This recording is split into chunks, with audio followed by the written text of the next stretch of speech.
attend with us tonight. All right, so we'll get started here.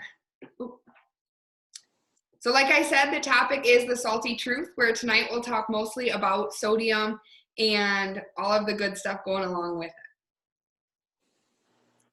So we're going to start with just a brief introduction on what sodium is, and we'll talk about how that correlates with kidney health and why they're intercorrelated. And then we're going to introduce a food label and talk about a few of the different elements that are important to keep in mind on the food label. And we're going to practice applying that information. And then as always, I've got a yummy take-home recipe for you in the end.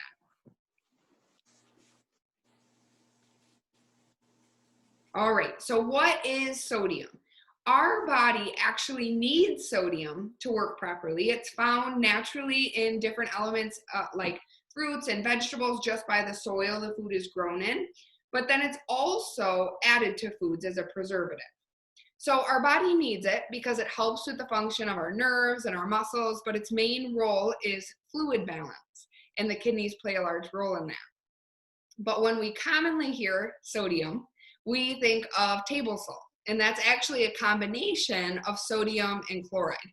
That's why you may have heard of like new salt, a salt substitute, that actually instead of using sodium, uses potassium. So it's potassium chloride, and that's where that can help sometimes for those transitioning to weaning themselves off of table salt.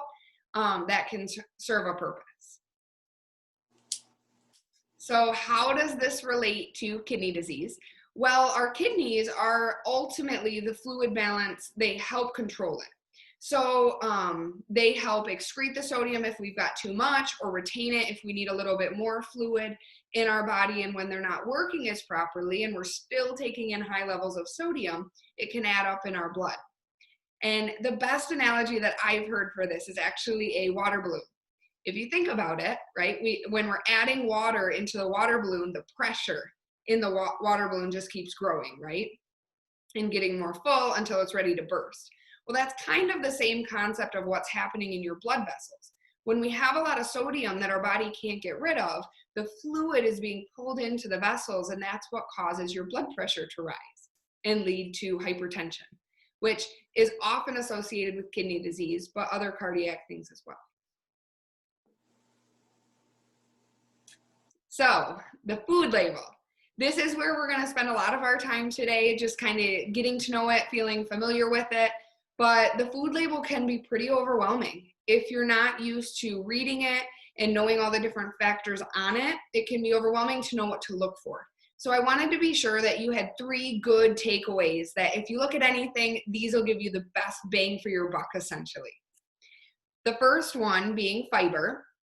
Fiber helps you feel full at your meals. It helps ensure good cardiovascular and GI health. It does a lot of really wonderful things. So we always want to try to see if there's a way to get more fiber in the products we're buying. So we'll go over that and the different things. Sodium, that's the main topic and what we'll keep coming back to. And we'll go over how to review a food label and monitor sodium in different products. And then lastly, the last component to our optimal cardiovascular health and diabetes management for anyone that struggles with blood sugar management is added sugar. Added sugar is found in a lot of different products now in our world, and it can be a source of extra calories and extra struggles for you. So it's a part of a label that we definitely want to be mindful of. So those are the 3 key things that we'll go over. Okay, so if we were in person, we normally would have a worksheet where we would work on making these recommendations truly individualized for you. And that's why I said you'd probably want some paper, because as we go through, you might hear things that are routinely in your diet that you know you enjoy, and you might want to jot some notes down. So we'll go over different seasonings, components of meals, and then we'll finish up with snacks. Okay, so first we have seasonings on here. And often we think of table salt, yes, but we also have other seasonings we use, like the McCormick blends, a variety of different ones that have the blends of herbs that we love, but usually have sodium added to it as well. So first and foremost, figuring out what is in the seasoning blends that you enjoy and maybe finding ways to substitute. I know in my house, we absolutely love the Mrs. Dash. She used to only have the table blend, but now she's got 4 or 5 different flavors, like lemon pepper and garlic and herb and things you can get really creative with. So that's always a good option. But you could also get creative with fresh herbs and fruits themselves. So here I put, instead of lemon pepper seasoning, you could easily maybe drizzle some fresh lemon juice with some slices of lemon and then black pepper on top. And that would give you a very robust flavor in a different way and avoid some of that extra sodium in the seasonings. And then for sauces, when we say sauces, we think automatically of gravies and crock-pot sauces and things like that. But there's also things like ketchup and mustard and mayo, things that we don't usually think about that can be added source of sodium to a meal as well. So kind of navigating between them to choose lower sodium options will be kind of helpful. So we're gonna put this into play and practice with an example sauce, but does anyone have any questions so far? Am I going too fast for anyone? So far, nope, you're doing good. Okay, all right. So we're gonna practice with one that I know we all love, right? It's soy sauce. So this is a source of really high sodium, actually. I chose one that most people have or that you see in restaurants, kind of the classic soy sauce. And you can see in a tablespoon, it's got 960 milligrams of sodium, which is quite a bit, right? So this is one of the reasons that when you go out to Chinese food, it's kind of a triple threat on your kidneys. You've got the soy sauce, you've got how they're cooking it, and then the food itself, and that's why it amps up so fast in your diet and can cause some of the fluid retention sometimes you notice after a really enjoyable, right, but high sodium Chinese meal. So one thing you could do here is either choose a reduced sodium soy sauce from the same brand, they make it, or you could choose to substitute with an alternative. This is one we like to use. It's got a little bit more flavor than soy sauce, and it's a little bit lower in sodium.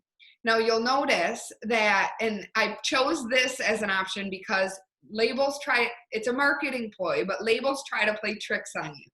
So you'll see that in this soy sauce, it's got in 1 tablespoon, 960 milligrams of sodium.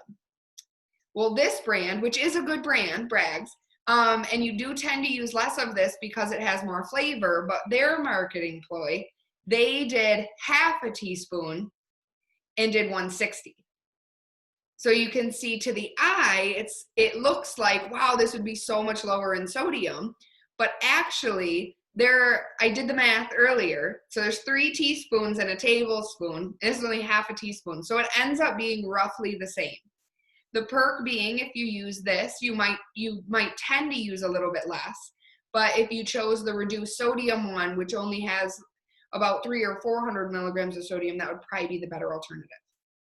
So I thought this was a good way to start so that you saw initially how the serving sizes come into play, because sometimes products will try to get you, and I wanted you to have that first and foremost.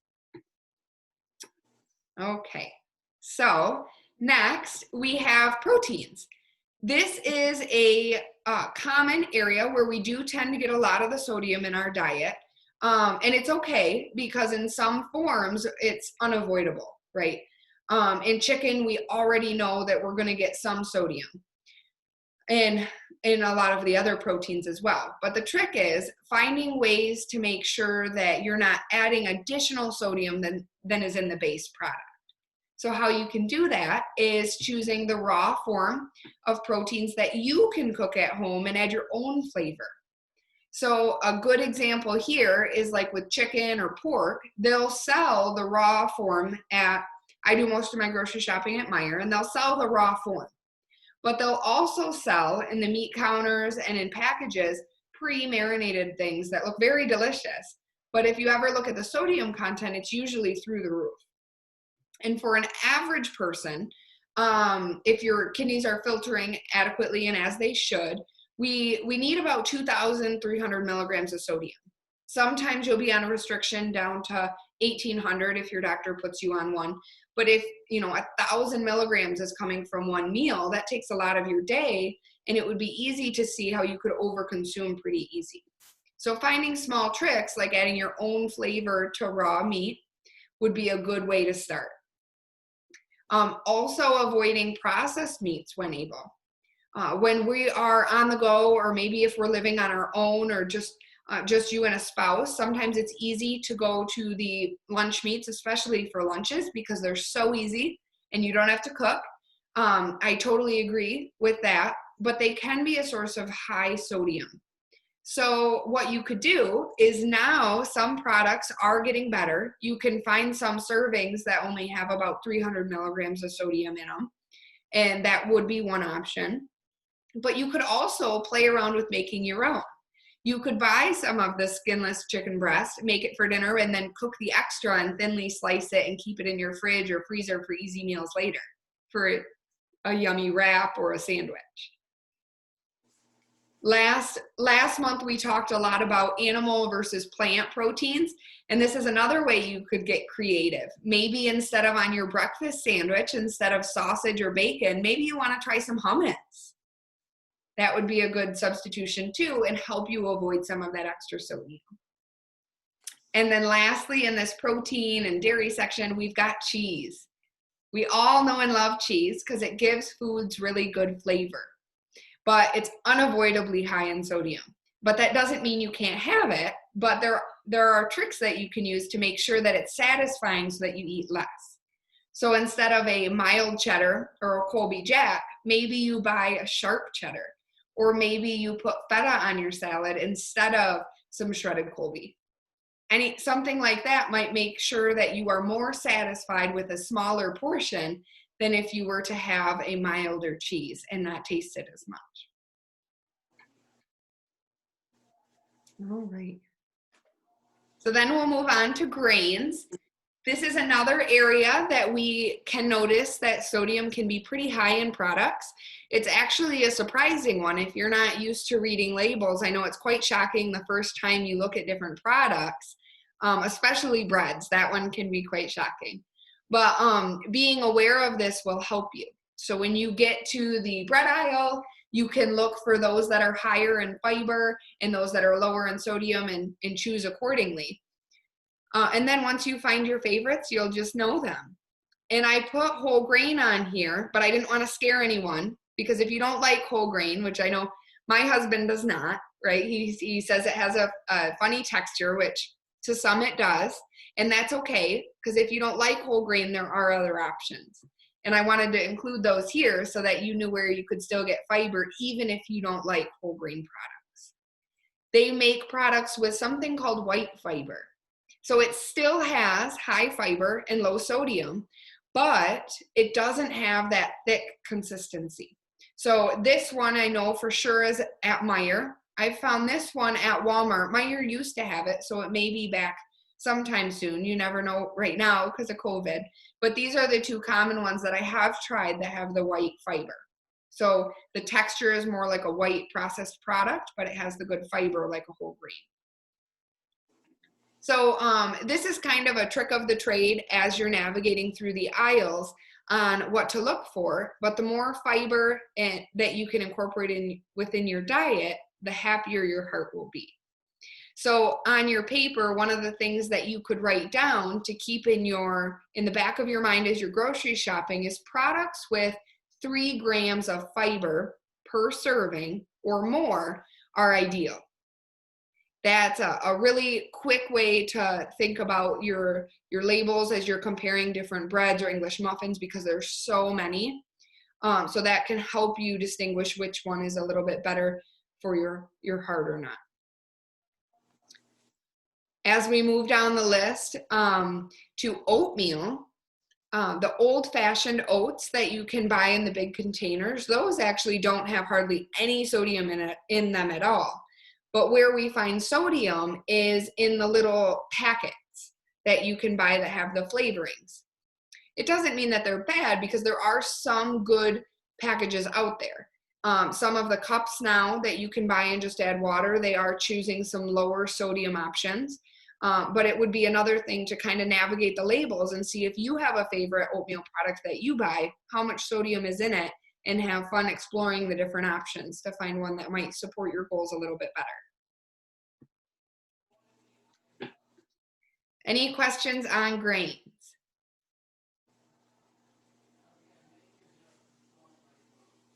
Is any of this information surprising so far? I have a question. Yeah. Have you heard of cauliflower rice? I know rice is have. on there. Have you tried that? I have. It is delicious. I will say that. But have you ever incorporated it and then not felt full after your meal? I've never tried it. I just heard about it this week talking to a friend, and she told me about it. She said it was delicious. It is and delicious. Better for you. So I thought I'm going to try it. So I just didn't know if it was a good choice, but it sounds like it might be. Yeah. I would definitely add it to your grocery list, if anything, just to have fun with it. It's actually a great way even for kids to incorporate vegetables that don't normally, because they won't even notice it's there. But to make sure you still have good fiber, what we do at our house is we mix it 50-50 in our rice. I'll either do the cauliflower rice or sometimes I'll do beans, and I won't do a protein in that meal. So that's what I do to get a little bit more fiber with the rice so that I still feel full after the meal.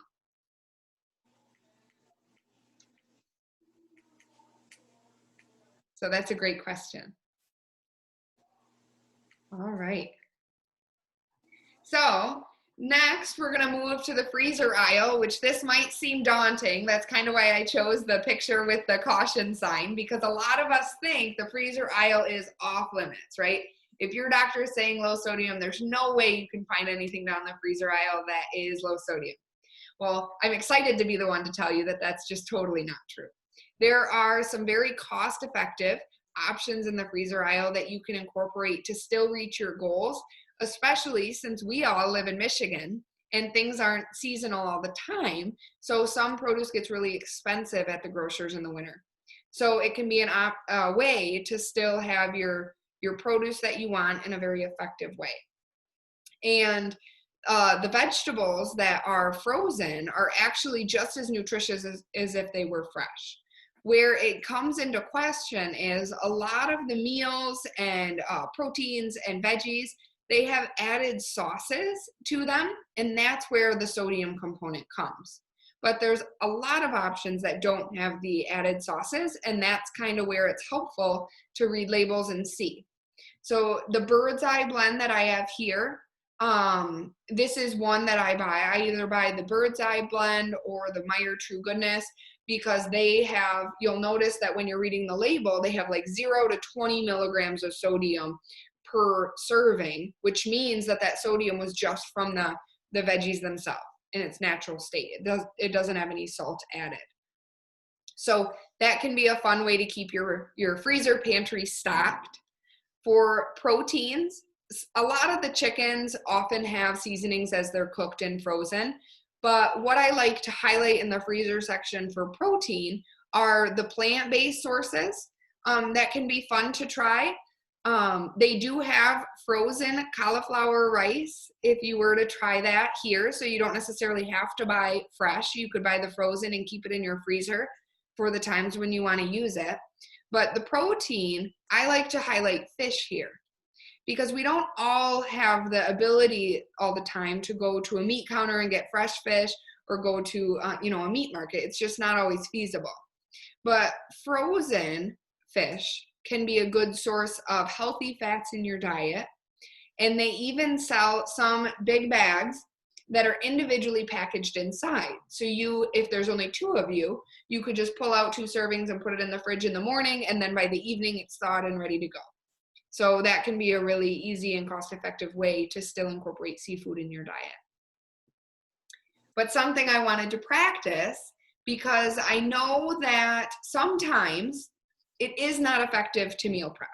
Sometimes I know swing shift workers, I've worked with a lot of those, and they have a hard time meal prepping, especially bachelors or people that live on their own. They just have a hard time, which is okay, because there's still things that can support a healthy, well-rounded diet and give all the things that your body needs. These are ones that are very delicious that I often point people to. These Healthy Choice steamers. They have a lot of different flavors, but what I look for is the fiber. We talked about that. You can see that this one has more than the 3 grams. And the other component is sodium. For freezer meals especially, the goal is to kind of stay around 500 to 600 milligrams or less. So that gives you the tools you would need if these are appealing to you to know what to look for in that section, because there's hundreds. And some are good choices and some are not so good. But those are the tools to know what to look for. The last component when you are choosing something that has a sauce, which these would because they're complete meals, right? You're not making it on your own, is added sugars. So whether it's a meal like this, cereal, yogurt, whatever it might be, the rule of thumb for added sugars is to look for less than 7. 7 grams or below of added sugars are the keys there. So just to recap for anyone taking notes, for sodium, if you're choosing a whole put together meal, you want to stay around 500 to 600 milligrams of sodium or less, and you can feel confident that that's an okay meal. For fiber, no matter what product you're choosing, try to strive for 3 grams or more per serving. And for sugars, 7 grams or less.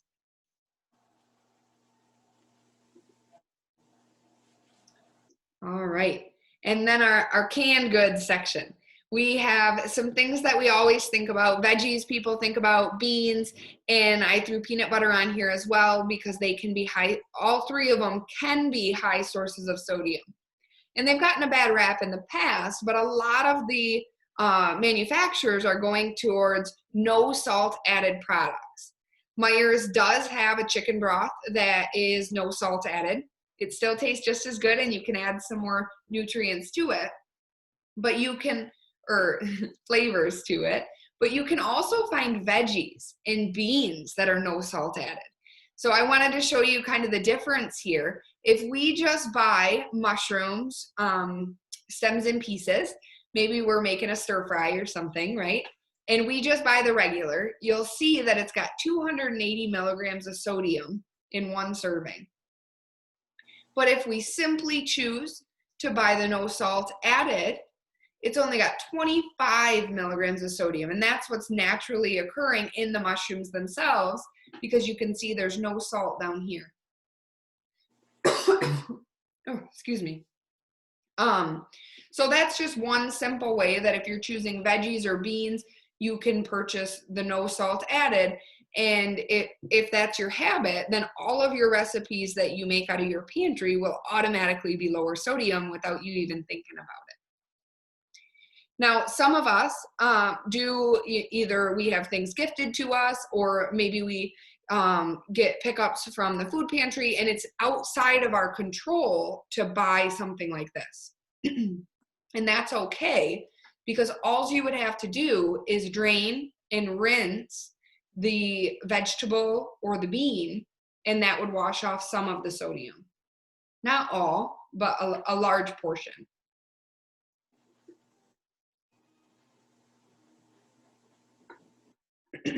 All right, and then we're moving on to snacks. There are some common favorites we always think about, chips, crackers, popcorn, granola bars.